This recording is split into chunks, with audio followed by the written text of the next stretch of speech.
a mission. We were on a mission. We went back home, went to see our families, and everything just got flipped upside on its head. And yeah, it's God's the best planner. We are looking at a man who is usually unbreakable.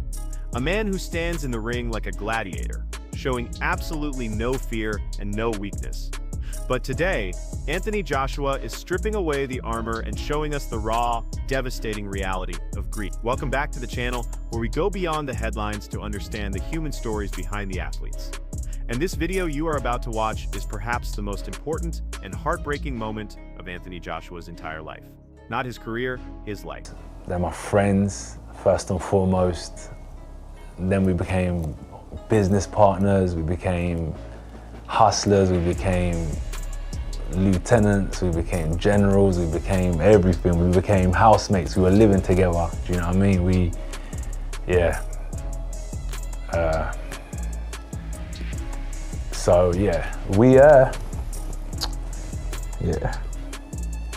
It's a shame.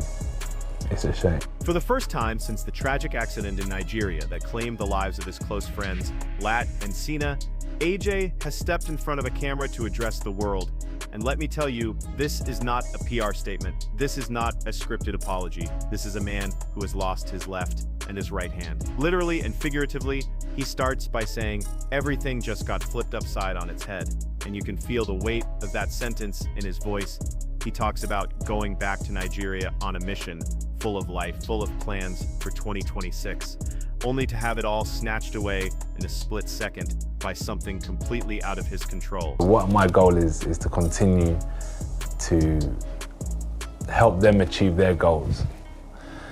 Even though they may not be here in the physical, when I pray at night, when I pray in the morning, I know spiritually they're gonna aid me through, because it's not just physical strength that will get me through. It's gonna take a lot of strength from the higher power. So I'm gonna definitely be saying my prayers, and I'm gonna help them fulfill their dreams for their families. Not only me. Listen closely to how he describes these men, because the media will call them entourage or team members. But AJ corrects the record immediately. He calls them lieutenants, generals, hustlers, and most painfully, housemates. These weren't just guys on the payroll. These were the people he woke up with, the people he strategized with, the people who shielded him from the madness of fame. He admits, I didn't even realize I was walking with giants. That is a profound realization, usually. We see Joshua as the giant, the heavyweight champion of the world, but in his eyes, they were the giants protecting him, and now he feels absolved. This tragedy forces us to look at the darker side of success. We often think that money and fame can protect you from anything, but AJ is sitting there, a multi-millionaire, a global icon, completely helpless in the face of death. He talks about God being the best planner, and accepting that some things are just not in our hands.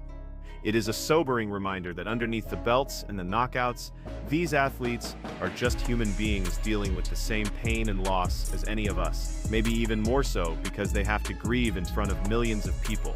But amidst the sorrow, there is a flicker of that fighter's spirit, a different kind of fight. He makes a vow, a solemn promise to the families of Lat and Sina. He says, the mission must go on. Not for his own legacy, he explicitly rejects the word legacy here, saying, it ain't about legacy, it's about doing what's right. He is committing himself to fulfilling the dreams they had for their families. He is taking on the burden of their unfinished lives, and that is a heavy cross to bear. But if anyone can carry it, it is Anthony Joshua. He also touches on something deeply spiritual, saying he is comforted knowing he has two brothers on the other side. He believes they will aid him spiritually in his future battles. This changes everything about his next fight. Whoever steps into the ring with AJ next isn't just fighting one man. They are fighting a man possessed by a purpose much bigger than boxing, a man fighting for the memory of his fallen brothers. That kind of motivation is dangerous, it is powerful, and it is scary. The outpouring of love he mentions, the thousands, maybe millions of messages, clearly touched him. He seems almost surprised by how popular his friends were, saying, that's mad to me because we just grew up together. It is a beautiful moment of realizing that his friends weren't just shadows in his light, they were bright lights themselves, who impacted people all over the world.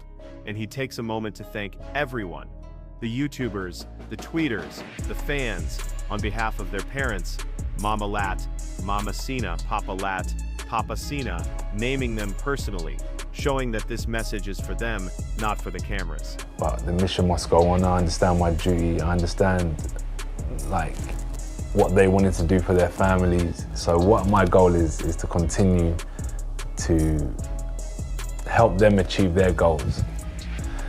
Even though they may not be here in the physical, when I pray at night, when I pray in the morning, I know spiritually they're gonna aid me through, because it's not just physical strength that will get me through. It's gonna take a lot of strength from the higher power. So I'm gonna definitely be saying my prayers, and I'm gonna help them fulfill their dreams for their families. Not only me, there's a whole team of us, the whole brotherhood, a whole sisterhood that will be helping fulfill their legacy and fulfill their dreams. But I know in my corner of the world, I know what I'm gonna be doing, and I know what we're gonna do to continue their, I don't wanna say legacy.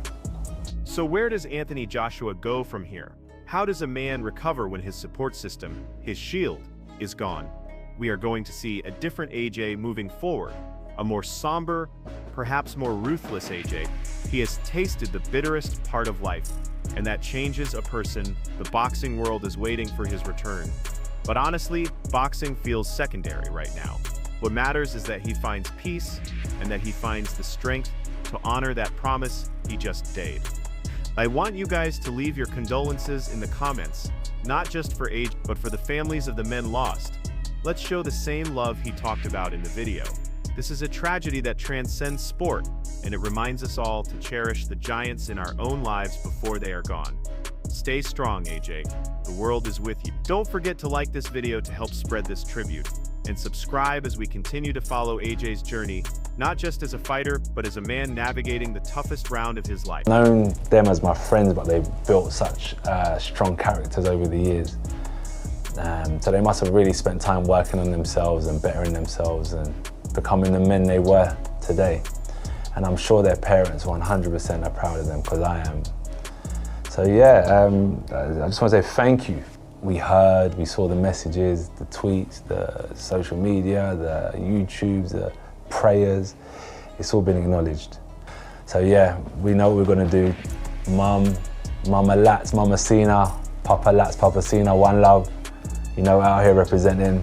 This message is not only on behalf of me, this is on behalf of their families. We appreciate you so much. Thank you for the love worldwide. Continue, don't let it stop. And for anyone out there that's lost a son, a brother, one love to you, like, yeah. From us to you, we're sending that love straight back. And what more can I say? Thank you.